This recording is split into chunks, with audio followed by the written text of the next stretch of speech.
ඉතින් වීඩියෝ එක බලන්නයි බෙහෙත් දෙන්න දෙකක් බෑ එක එකක් කරන්න. එක බෙහෙත් ටික දීලා වීඩියෝ එක බලන්න, එක වීඩියෝ එක බලලා බෙහෙත් ටික දෙන්න. දවසකුත් මම ඔයාලට ඕකට කිව්වා. මම අද නම් මේක කම්ප්ලේන්ට් කරනවා ගිහිල්ලා.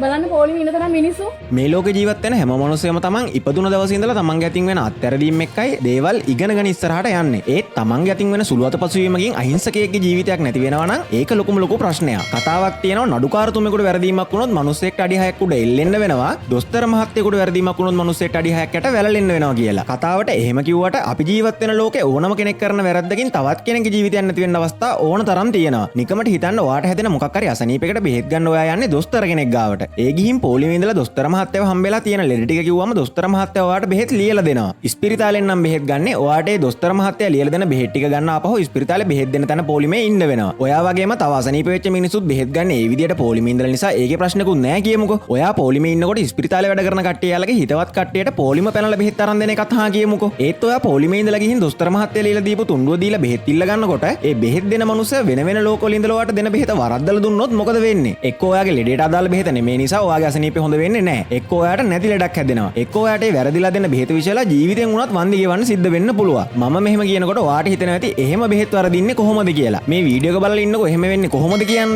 එක බල බලන්නේ මම ඔයාලට එක දවසකුත් කිව්ව කෑගේ මතක මතකද ඔයාලට වීඩියෝ එක බල බල බෙහෙත් දෙන අතන පොලිමේ මිනිස්සු ඔහේ පිරීලා ඉන්නවා.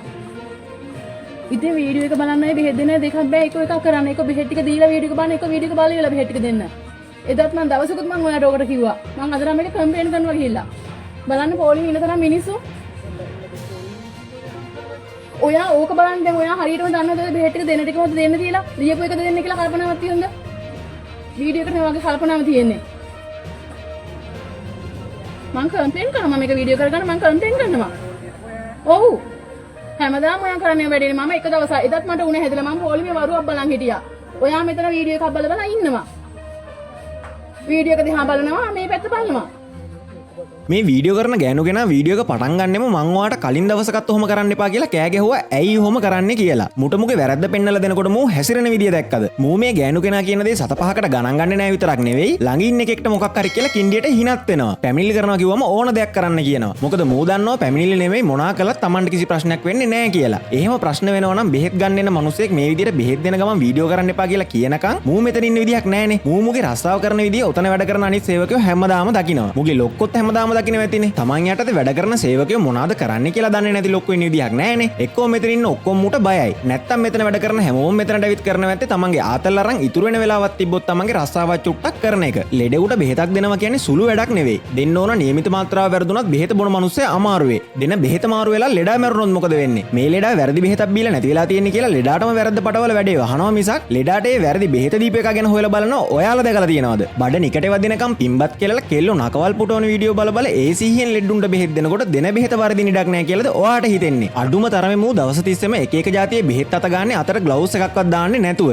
අත බෙහෙත් එකේ S2 වීඩියෝ එකේ. අඩුම තරමේ මේ ගෑනු කෙනා වීඩියෝ කරනකොටත් මූ ඒ ගෑනු කෙනාට බෙහෙත් දෙන්නේ වීඩියෝ එක බලන ගම. රජයෙන් පඩියක් දීලා රාජ්‍ය සේවයට ගන්න වැඩ කරන වෙලාවට වැඩ කරන්න මිසක් වැඩට ඇවිත් තමන්ගේ ආතල් ගන්න නෙවෙයිනේ. තමන්ට හම්බෙන පඩියෙන් තමන් මොන ආතල් එක ගත්තත් මිනිස්සුන්ට කමක් නැහැ. හැබැයි රාජකාරී වෙලාවෙන් පස්සේ මූ මේ ආතල් එකේ AC එක ඇතුළට වෙලා පුටුවරත් කර වීඩියෝ බල හිටියට මෙතන බෙහෙත් ගන්න පොලිමේ ඉන්න මිනිස්සු ඉන්නේ දාඩිය පෙරාගෙන තමන්ගේ අසනීප තත්ත්වය දරා ගන්න බැරුව. ඉතින් එහෙම ඉන්න මිනිසුන්ව පුළුවන් ඉක්මනට බෙහෙත් ටික දීලා ගෙවල් වලට යවන්නේ නැතුව ඔහොම තමන්ගේ ආතල් අරන් ඒ මිනිසුන්ව රස්තියාදු කරලා ගන්න පඩියෙන් උඹලට සෙතක් වෙයි කියලා නම් හිතන්න එපා. උඹලගේ පවුල් වල යමුත් දවසක උඹ වගේම රජයේ පින්පඩිකාරයෙක් ගාවට ගියොත් මොකද වෙන්නේ කියලා හිතලා වැඩ කරපල්ලා. උඹලට විරුද්ධව මොකක් හරි ක්‍රියාමාර්ගයක් ගත්ත ගමන් උඹලා කරන්නේ රොත්ත පිටින් පාරට ඇවිත් වැඩ කරන්නේ නැතුව උද්ඝෝෂණ කරන එක. ඒකට කියන්නේත් අයිතිවාසිකම් වෙනුවෙන් සටන් කරනවා කියලා. මිනිසුන්ගේ ජීවිත බිල්ලට තියන්න කාටවත් අයිතිවාසිකමක් නැහැ. උඹලා වැඩ වරජන නෙමෙයි මොනා කළත් උඹලා ඔය කරන තිරිසන් වැඩවලට උඹලට වන්දි ගෙවන්නම වෙනවා. මේ කාලකන්ණිය උගේ රස්සාව කරන විදිය දැක්කම ඔයාට මොකද හිතුනේ? රජයේ ආයතනවල රාජකාරී දුරකථන තියෙනකොට රාජකාරී වෙලාවට පුද්ගලික දුරකථන පාවිච්චි කරන්න දෙන්නේ ඇයි? වැඩ කරන වෙලාවට TikTok බලන සංගමේ බොරු වෙලාවල් දාලා OT ගන්න සංගමේ වගේ සංගම් හදාගෙන මුන් කරන්නේ අපේ රටේ රාජ්‍ය සේවය විනාශ කරන එක නෙවෙයිද?